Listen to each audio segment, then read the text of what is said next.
Hi, everyone. It's Natalie Tennant, and I wanted to talk to you about our upcoming primary election and the impact that COVID-19 will have on it.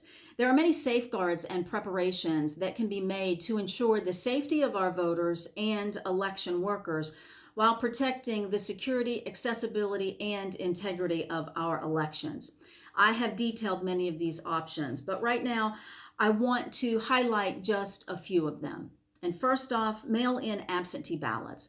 West Virginia gives voters the opportunity to have an absentee ballot sent to them as long as they have an excuse or a reason for it to be sent.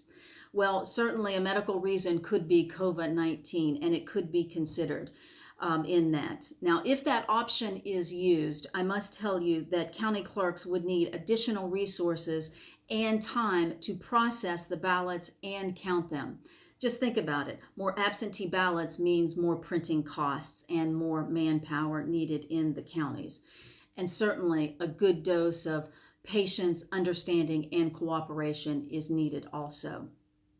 West Virginia has community voting in person, where you can go in person and early vote out in your community rather than at the courthouse or at a voter registration office. Voters should be encouraged to use this option because it means that there may be fewer crowds and less interaction with each other and with poll workers.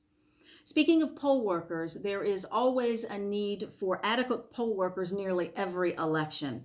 And certainly the potential of absences of poll workers because of sickness or fear of COVID-19 will make it an even more difficult task.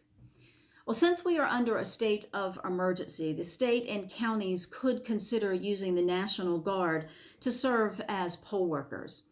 Back in 2012, when Superstorm Sandy hit right before the general election, I oversaw a statewide election while West Virginia was under a state of emergency. And we used military tents as polling places in some counties. So we know that that is a possibility. West Virginia could also recruit some displaced workers who've been laid off because their businesses have had to shut down. So if you're one of those workers, please consider being a poll worker.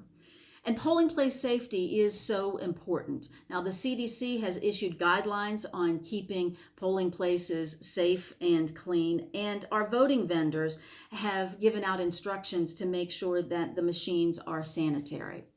So all of these extra steps do cost money. And I have addressed that too. There is a bill in the U.S. Senate that would give $500 million to states to address issues like this in our 2020 election. So I encourage you to talk to our senators Manchin and Capito and ask them to vote for that bill. The state can also tap into initial funds of the Help America Vote Act or the Governor's Contingency Fund. So there are a lot of options that need to be considered. I encourage you to take a look at what I have spelled out.